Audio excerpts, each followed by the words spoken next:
Ciao belli! Those are my favorite gloves to date. They're light, they're comfortable, but most of all, they look fantastic. But it's cold outside, and those are summer gloves. So, well, time to get some winter gloves. But enough of the chit-chat, let's get on it.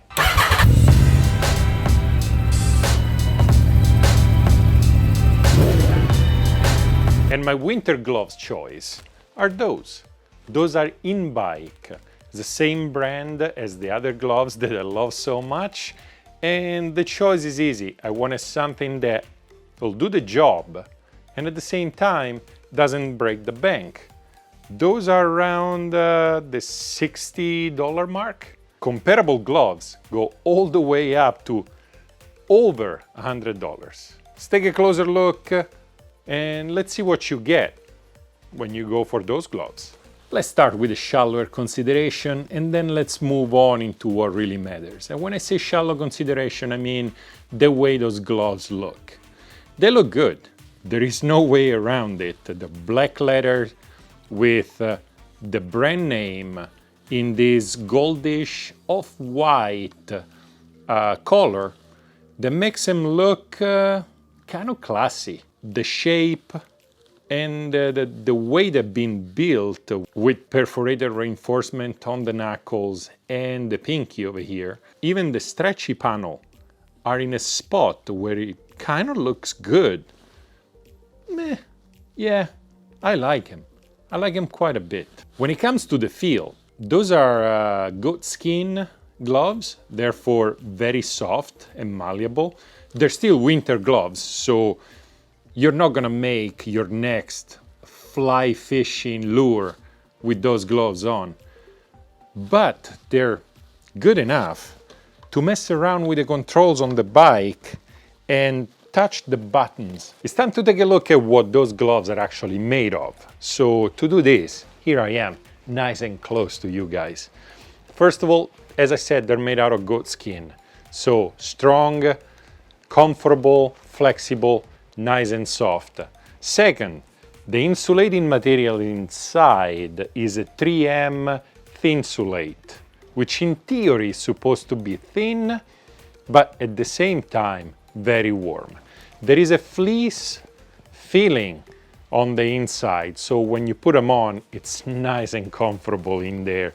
And at the same time, they also have these Ipora, I don't know how to pronounce it, but it's a membrane that is inside, which in theory makes the gloves breathable and waterproof. Alberto! What? You have some TPU on the knuckles to make it nice and sturdy. You have some TPU on the finger knuckles to help out, and some stretchy panels at the attachment over here so that you can move with no problems. You also have some more padding on the palm because, well, guess what? If you hit the deck, that's one of the first things it's gonna hit is the palm of your hand. On top of all this, on the thumb, you actually get a scraper. Now, if it's snowing that hard that you need to scrape the snow off your visor, sorry, you shouldn't really be there, neither with those gloves nor a motorcycle, because that is not glove weather. Unless, of course, you have heated gears on, and then it's a whole different thing. So that brings me up to, what are those gloves good for? I tried those gloves out in a low 40s, maybe dipping into the high 30s a little bit, and they do just fine.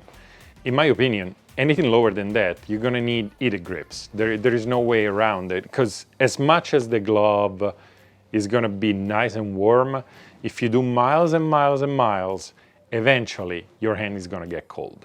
Now, one thing you can do to keep the warmth in is cinch the glove down. You have this band over here on the wrist, which actually helps you to tie the gloves nice and tight around your wrist so that no heat comes out, no water goes in, and it stays in. Second, you have this other Velcro strap over here that helps closing the gauntlet around the sleeve on your jacket so that the air goes over and goes away, rather than if it was the other way around. As much as you want to tie this down, the air is going to go in here and it's going to come up. So one of the complaints I've heard online is that, well, after 2 hour riding, my fingertips start getting cold. It's most likely that's not because of the glove. Most likely that is because circulation. The extremities are the first to go. That's just the way it is. There is no way around it. Now, being cold is kind of a subjective thing. Some people suffer cold less than others, so take this with a grain of salt. I usually run hot, and for me, those do pretty well. And I also live in Southern California. We don't get below 30s very often. And so far, even on those early commutes to work, where it dips into the 40s, those have been working pretty good. The gloves are waterproof, but are they actually breathable? You might have noticed that I did take this one off and I kept these on the whole time. As it might seem like only a few minutes went by, I actually moved the camera around, I set the lights again, and did a few more things, and the whole time I kept the glove on. So it's time to pull it off and see how's my hand doing. It's dry, it's warm, it's warm a lot. And in my garage, it's not that hot. Actually, it's not hot at all, as you might notice because of my red nose. I'm not sure how to explain it. It's neither completely dry, like this end over here where it's cold and dry and cracking, but at the same time not wet, which makes the glove actually breathable. If you look inside among all those little things that eventually are going to get cut, keep away from fire. Of course, keep away from fire. Everybody tells you keep away from fire for everything. The inside is probably some mixture of polyester that is more flammable than gasoline. But then I read the Italian version of it. And the Italian version says, stai lontano dal fuoco. It's not keep away from fire, tenere lontani dal fuoco. It's stai lontano dal fuoco. They're talking to me. They're not talking about keeping the gloves away from the fire. They're talking about keep yourself away from the fire. Very considerate, love those details. I thought it was kind of funny how something so mundane as keep away from fire, it turns into stay away from fire when translated in different language. I like them quite a bit. Full disclosure, I asked for them and they sent it to me. I didn't pay for them. But at the same time, I'm not here just to blow smoke. I don't want to lose credibility on my channel.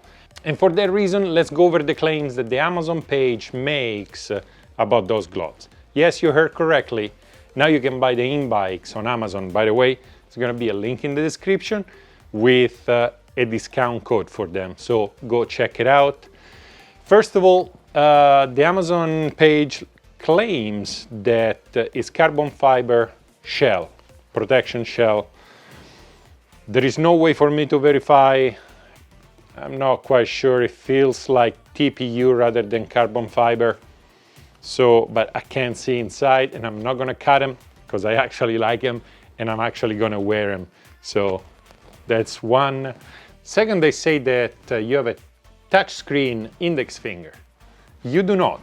It doesn't work on the screen, so that is bogus. As a matter of fact, there is so much layer that I'm not quite sure how you could make it touchscreen. And the third thing that they claim on the page is TPU inserts on the palm. This is not TPU. TPU is usually plastic, it's hard. This is more padding than normal. I agree with that, but it's definitely not TPU. For everything else they say on that page, everything else is actually true. So you guys can go according to that. So in conclusion, are they worth the $60 you're gonna pay for them? Absolutely. They work great, they feel great, and I'm so glad I gave INBIKE a chance. I receive a ton of emails asking me to review products made in China that are somewhat a copy of some other brand. I usually dismiss them, and one of the reasons I gave INBIKE a chance at the time was because those brown gloves that they proposed they look fantastic. I really like them. I'm not just saying because, but I really, really do. Freaking love those things. And I'm so glad I did because they make good stuff. And that is about it. Now, thank you very much to my patrons, because you guys are the best, supporting me and giving me the chance of doing this and try stuff for everybody else up there. If you want to become a patron, go in the description. Everything you're looking for, it's down in the description. Links for everything, address for me, tags, descriptions, and parts for the motorcycles I take care of. So check out the description below. Other than that, dai tutti, and I'll see you next time.